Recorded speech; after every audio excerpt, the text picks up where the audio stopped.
सफाया हो चुका है। एक फिल्म बनी घूसखोर पंडित, उसके निर्माता श्री नीरज पांडे थे और अभिनेता मनोज वाजपेयी थे। एक जाति को इस तरह से अपमानित किया गया। माननीय अध्यक्ष जी, महामहिम श्री राज्यपाल जी के अभिभाषण पर बोलने का अवसर दिया, इसलिए आपको आभार व्यक्त करता हूँ। श्रीमान, हम सभी सदस्यों का एक दायित्व है। हम सब लोग गांव से आते हैं, जनता से जुड़े हुए लोग हैं, तो जो सरकारी योजनाओं में अगर कोई कमी, कोई खामी रह गई है तो उसको निष्पक्ष ढंग से यहाँ पर रखने का दायित्व हम सभी लोगों का है। अभी हमारे पहले मनोज पांडे जी कह रहे थे, उनकी बातों को उनसे अपने को संबद्ध करते हुए ये कहूँगा कि एक बहुत बड़ी उपलब्धि पूरे प्रदेश में हुई है कि संगठित अपराध, ऑर्गेनाइज्ड क्राइम का जड़ से सफाया हो गया है। आज पूरे प्रदेश में ऑर्गेनाइज्ड क्राइम नाम की कोई चीज़ नहीं। व्यक्तिगत रंजिश में घटनाएं होती हैं, वो एक अलग विषय है, लेकिन उन घटनाओं के बाद जिस तरह से पुलिस कार्रवाई करती है, उससे बहुत से लोग हतोत्साहित होते हैं। श्रीमान, माननीय मुख्यमंत्री जी ने हम सभी लोगों को ये अधिकार दिया है कि हम अपनी विधायक निधि से असहाय लोगों का उपचार कर सकें। उसमें कुछ नियम अगर शिथिल कर दिए जाएं या सुधार दिए जाएं तो मैं समझता हूं कि काफ़ी लाभ हो सकता है। जैसे उसमें एक क्लॉज है, साध्य और असाध्य रोग। हम लोग जिसके लिए लिखते हैं ये आवश्यक है कि उसका रोग असाध्य होना चाहिए, तभी वो स्वीकृत होगा। उदाहरण के लिए हार्ट, कैंसर, गुर्दा, मूत्र रोग, अस्थि रोग और थैलीसीमिया, ये इसमें वर्गीकरण है।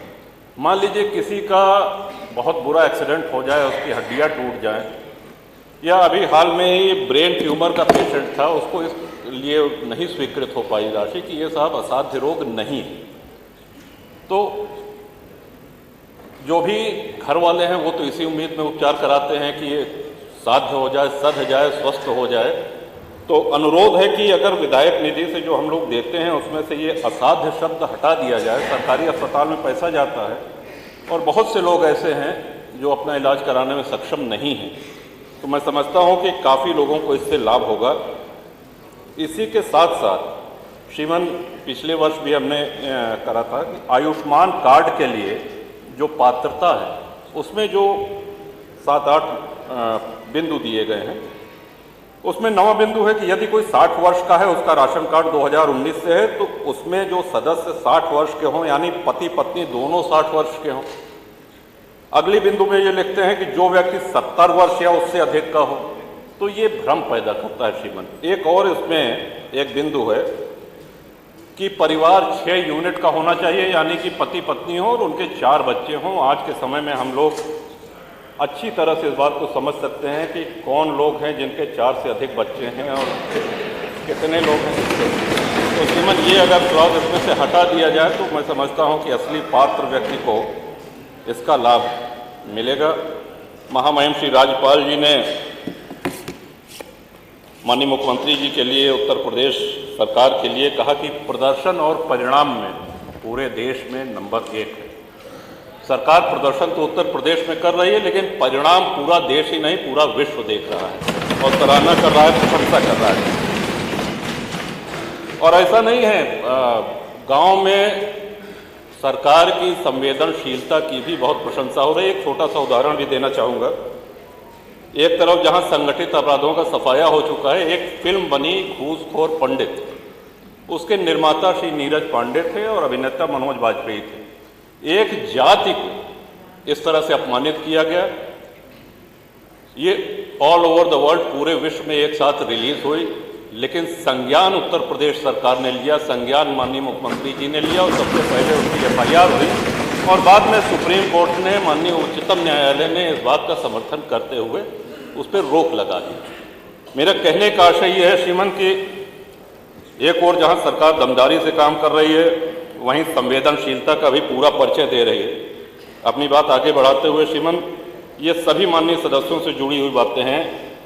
National highway authority of India NHAI ने बहुत से एक्सप्रेसवेज का, हाईवेज का निर्माण किया।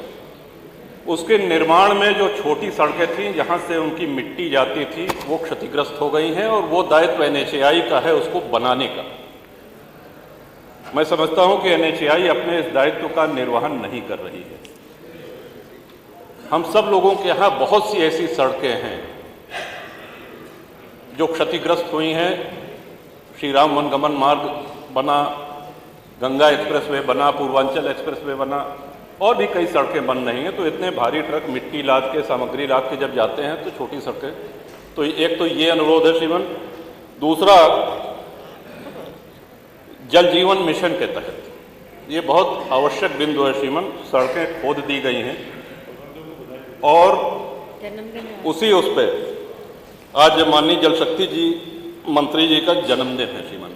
और मुझको याद है कि परसों माननीय सदस्य सड़कें खोदने से और जन्मदिन से क्या मतलब है श्रीमान? परसों रोमी जी का जन्मदिन था और उनकी सबसे अच्छी मिठाई का संस्थान है द हेजलनट फैक्ट्री। आपने पीठ से निर्देश किया कि भाई जन्मदिन है तो पूरे सदन को मिठाई बांटना ये तुम्हारा दायित्व है, ये मैं तुमको निर्देश देता हूं, ऐसा आपने कहा और उसका उन्होंने पालन भी कराया। एक एक माननीय विधायक को एक एक डिब्बा। मैं समझता हूं कि रोमी जी को पुनः बधाई। तो आज इनके जन्मदिन पे एक निर्देश ये आप अवश्य दे दें माननीय जल शक्ति मंत्री जी को कि अगला जन्मदिन आने के पहले जो जो जल शक्ति की सड़कें क्षतिग्रस्त है, माननीय मंत्री जी इसको गंभीरता से दिखवा लिया जाए। और आधे से अधिक टंकियां अभी चल नहीं रही, नहीं चलती, तो जो बन के तैयार उनको आपको विशेष ध्यान देकर के उनको चलाने के लिए पूरा प्रयास करना पड़ेगा।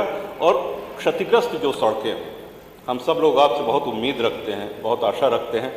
और वो एक शेर है श्रीमन की, कौन सी बात कहाँ कैसे कही जाती है, ये सलीका हो तो हर बात सुनी जाती है। तो आपके सामने इन्हीं शब्दों के साथ इसके पहले कि माननीय अध्यक्ष जी बैठ जाने का आदेश करें, मैं महामहिम राज्यपाल के अभिभाषण का समर्थन करता हूं। जय हिंद, वंदे मातरम।